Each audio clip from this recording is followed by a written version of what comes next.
Hey everyone, welcome back to another episode of Mcube's Fantasy Sci-Fi Show. As always, I'm Schmerold. This week we had a couple big things in this fantasy sci-fi sphere we have for news. First of which is The Witcher Season 2 just dropped a trailer. It looks epic. I'm a big fan of the first season. I love Henry Cavill, obviously, and I'm looking forward to this for sure. What I really like about this universe, well, one is obviously based off the books, and obviously video games came from the books, and I really like The Witcher 3, the video game. So it's really cool to see this character on I want to say the big screen, but it's obviously on Netflix, so the small screen, the silver screen, as you will. I really like this universe. To me, it's a good mashup of Lord of the Rings and Game of Thrones, in my opinion. Where with Lord of the Rings, The Witcher is definitely it's a epic fantasy with a lot of cool deeper fantasy elements like magic and all that stuff, and definitely a bunch of monsters and stuff, which is sick. And then I compare it to Game of Thrones, where it's much darker and brutal compared to Lord of the Rings. So I'm looking forward to that. It drops December 17th,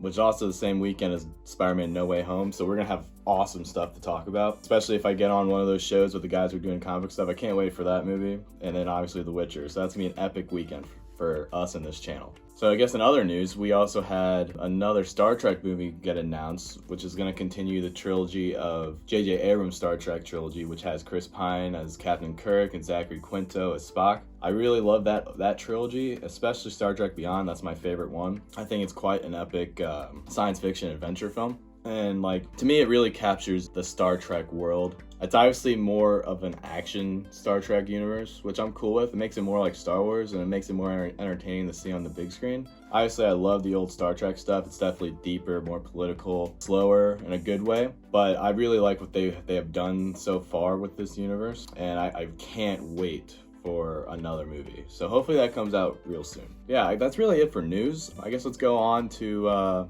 what came out during the week. So first things first, we had Rick and Morty Season 5, Episode 4 come out. And if I'm gonna be real honest here, not my favorite episode by far. It's an okay episode, obviously, but with all the episodes that have come before so far in the season, every one of them I thought was awesome. Specifically the last one, and that was my favorite one of the season so far. But this one was just about literally horse semen and Morty semen and shit like that. It was a little bonkers, and it was just weird. It wasn't my favorite. There was some good jokes in there. I liked Morty just being coy about everything, and Rick's just oh man, I did this, I'm a terrible person, and stuff like that. And then Morty's just you're okay, Rick, don't worry. But it's funny. It's an okay episode. To me, there's not really that much to talk about. It's just one of those quick, watch it, I'm eating something for dinner or lunch and just watching that whilst I eat. It's nothing special, it's nothing deep, where we know Rick and Morty can really hit that hard, with deep episodes, specifically last week's. And of course, the Citadel episode, which I still think is the best episode. I know maybe last week I said, the Planetina episode might have been my favorite episode, but it's definitely still the Citadel. But still, the easy top 5 episode from last week. But this week might be a bottom 5 episode. I guess we can just go on the Bad Batch. I enjoy that way more. With Bad Batch, we saw Ryloth, which is the planet of the Twi'leks, and we see the main ambassador of Ryloth and his wife and his brother and a lot of his guards and whatnot. And it's getting inhabited by the Empire and all these clones, right? So they're starting to be under Imperial rule. We find out that these higher ups in the political world of Ryloth are actually the parents of Hera. We got Hera back in this episode, and Chopper. I love Chopper. Rebels is an amazing show. If you haven't seen that, go check that out, because seeing Hera and Chopper in this one made me hyped, because I love Rebels. And specifically with the first episode of Bad Batch, we saw Kanan right when his Jedi Master dies, and so we see him as this Padawan who's now on the run from the Empire and the clones. So it's cool to see a younger Hera and a younger Kanan in this show. So I'm really liking what Bad Batch is doing with the Star Wars universe, bringing all these old characters back, specifically Kanan, Tarkin, Hera, Chopper. So many old characters are just back. I'm loving it. Oh, Cad Bane, of course. So Dave Filoni is doing an excellent job with this show. It's already becoming on par with Rebels and Clone Wars. I'm a big fan. I wasn't even that excited for the Bad Batch, but what they're doing with it so far, count me in. I'm loving it. I'm loving the team. The team was barely in this episode, which was okay. They were in there for a quick scene. You have Hera talking with Omega, which I loved. just basically how Hera's like, I want to be a pilot. Like, you know, she wants to be a pilot. Like, she loves flying. She loves being the pilot of her ship in Rebels. And I just love seeing her. She's a really great Star Wars character. And then of course Chopper's just a goofball. But yeah, I really like that episode. But it, like, again, we're getting real close to the end of this season. With barely getting the Bad Batch in this episode, like, I'm still curious where they're going with it, you know? Again, we still have Cad Bane after them. I think we have other bounty hunters possibly after them. We obviously have the Empire after the Bad Batch, specifically Crosshair, who was a part of the Bad Batch, and now he's just working with the Empire. But who knows? I feel like they are going in a direction that's just gonna blow our minds. Like, I have no idea what they're gonna do. Like, I hope Omega makes it through this, and I hope a good amount of the members of the Bad Batch make it through it, but I have a feeling maybe our main member of the Bad Batch, Hunter, could bite the dust, because I think he's the closest with Omega, and that'd be a powerful scene at the end of the season. Specifically, Crosshair taking out Hunter. Like, I could see the end of this series being like Crosshair kills Hunter, and a lot of the Bad Batch gets away, but then they take Omega, and then the season just ends, which would obviously set up a season 2, or just like have other Star Wars anthology like series or even movies that dive deeper into these characters. And I'd love to see these guys on the big screen easily. One of my takes, something that I really want to see from the Star Wars universe, which I think we will get in the Kenobi show that I hope comes out soon. I know it's probably coming out next year, and I hope it doesn't come out in 2023. I'm praying that it comes out in 2022. But I'm really hoping that they show a scene or even a whole episode in Kenobi where it's just a whole flashback of Hayden Christensen and Ewan McGregor, obviously as Anakin and Obi-Wan, during the Clone Wars, like wearing their general armor with all these clones like Commander Cody, Captain Rex, all these guys. And it'd be sick just to see them like confronting Grievous or something, or even Dooku in that show. Because obviously we saw what they did with Tarkin with the late great Peter Cushing in Rogue One. I'd love to see them do the same thing with Christopher Lee's Dooku in a Clone Wars episode of Kenobi, with obviously live action, which we have not seen like during that era. Obviously we saw the beginning of the Clone Wars with Attack of the Clones, episode 2, and we saw the end of the Clone Wars with Revenge of the Sith, but I want to see that middle part where they're actually generals of the Republic, the Jedi are. And I'd love to see these characters just interacting way more with clones, because we don't see much of that in the prequel trilogy. Because before we know it, like, we're introduced to the clones, and then in episode 3, they're killing the Jedi. So I would really like to see that for sure. And that was Bad Batch, but I'm really looking forward to what they have to show in the future. Yeah, let's just move on to a throwback review. So with my throwback review this week, I want to talk about The Empire Strikes Back. My favorite Star Wars movie. Easily. Well, maybe not easily. It's like 1A, 1B, 1C for me, where Empire is at the top, then Return of the Jedi, then Revenge of the Sith. I'm a big fan of Empire Strikes Back because I love what A New Hope did with the universe by just creating it and introducing us to all these characters, right? But what Empire does is it helps us look into their minds more, like these characters. Like, we get to see them at their worst and at their lowest. Like, the whole movie is them just playing catch up and losing the whole time. Like, we start off the movie on Hoth, where they seem protected and whatnot, but Luke gets lost out in the ice tundra, and Han Solo finds him, right? But then they get back, everything seems okay for a bit. We obviously see Luke and Leia share a kiss, Akko Taco, because they're obviously they're obviously brother and sister, I should say. So that's a weird scene. I love that George does that. It makes it weird. But then we see an awesome relationship between Han and Leia throughout the whole movie. It's starting on Hoth, where he's like, I'm about to leave. I gotta pay off my debt. Jabba the Hutt. And Leia's like, you can't leave. Like, we need you here. You're a great general. And he's like, oh, we need me?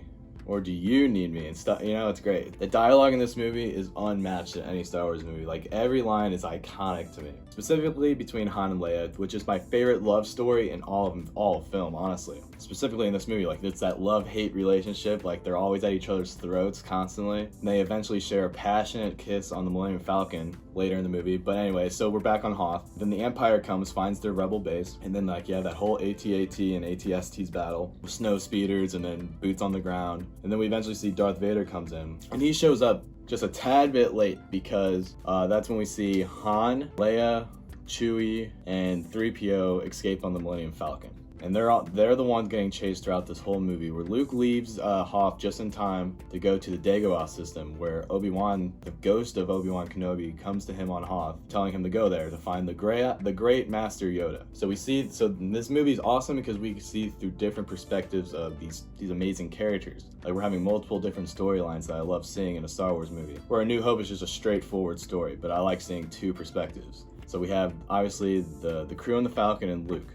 We eventually see Luke meet Yoda, and Yoda's fantastic in this movie. I like that he's just kind of a goofball. He's a crackhead when we first meet him. Some of the funniest stuff I've ever seen in a Star Wars movie is Yoda. But he's doing this all just to test Luke's patience, being just this goof. And obviously Luke is not having it. he's getting pissed off at him constantly.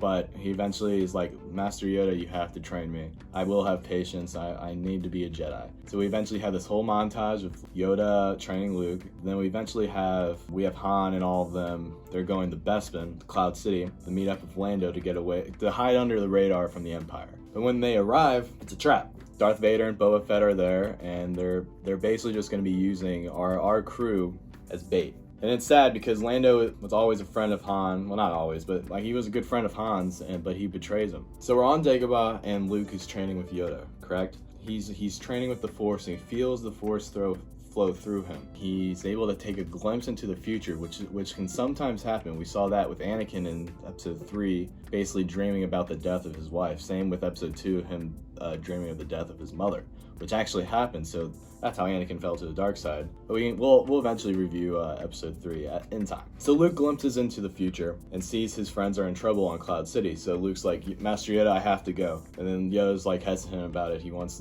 Luke to finish his training, because if he doesn't, then he's just falling into a trap, which is what happens. So Luke gets to Bespin. He gets there a little too late though, because Han gets frozen in carbonite. And again, this goes back to that scene where Han is frozen in carbonite is probably my favorite scene. Well, it's one of my favorite scenes in this movie, because that's the scene where Han's about to go under, and then him and Leia have this final interaction together before he's frozen, where they kiss, and then Leia's like, I love you. And then Harrison Ford actually improvs this next line, I know, where it was supposed to just be, I love you too in the script. But anyway, so Luke is he's going to Bespin, and then he runs into Darth Vader. Well, he runs to Boba Fett first, which is sick. This is a little shout out to my boy Jack. He's the one who told me this, is that when Luke's in Cloud City, he's looking around a corner, he sees Han frozen in carbonite being dragged by Boba Fett, and we hear Luke pull his pistol out of his holster. And then if you look closely in that scene, you see Boba Fett slightly turn his head as he hears that gun pull. So Luke then sneaks up as he thinks that Boba Fett and them are running away, or going to wherever they're going. And then you just see Boba Fett shooting at Luke down the corridor. So, which he's not trying to kill Luke, he definitely just sends Luke towards Vader. And obviously we have the great interaction between Luke and Vader, which is an epic scene and one of the best scenes in all of Star Wars. One of the best scenes in cinematic history, actually, because then we get to the final part of that whole battle, where Luke gets his hand cut off, and then Vader tells him the thing, that he is Anakin Skywalker, he is Luke's father. Which is just a heartbreaking moment for Luke Skywalker to realize that his father is literally the bad guy he's been after this whole time. Leia, Lando, and Chewie, C-3PO, and R2 save Luke. And then they go to this medical base station, and Luke gets a new hand, a robotic hand. And then the movie ends, where they're about to start looking for Han. And now, just the best thing about this movie, to me, is how this is the movie where our heroes is lost, And that doesn't happen much in movies. Some of the only other things I can even think of are Avengers Infinity War, where we see half the universe just disappears, specifically most of our heroes. But yeah, I love this movie. Again, we see Han frozen in carbonite. Leia loses her love. Luke loses a hand and finds out that Darth Vader is his father. Those are our main three characters, and they're all at their lowest points they've ever been in their life. I love this movie so much. But yeah, that's it for my review. Obviously, it's one of my favorite movies of all time, if not my favorite movie of all time. But next week, I don't think I'm going to do a throwback review next week. I'm actually going to review a movie that just came out on Amazon Prime. It's called Tomorrow's War. It stars Chris Pratt, and it's about a man going to the future to fight a war against an alien species. So I look forward to talking to y'all about that. I haven't watched it yet, so if y'all have watched it, good. If you haven't, I say go ahead and watch it, and we'll talk about it together next week. Okay, so go and hit that like and subscribe button. Definitely comment down below. I want to hear your thoughts about what I was saying, what you would like for me to say in the future. and talk about, and what you don't like, obviously, because if you don't like something, I want to hear your thoughts, because I'd love to keep making this channel grow and be better than ever, you know? Can't wait for next week. Definitely go and watch tomorrow's War so we can talk about it together, and I look forward to it. Hopefully we have some great episodes of Rick and Morty and Bad Batch to talk about next week, and hopefully some news. All right, I'll catch y'all next week, all right? Peace out.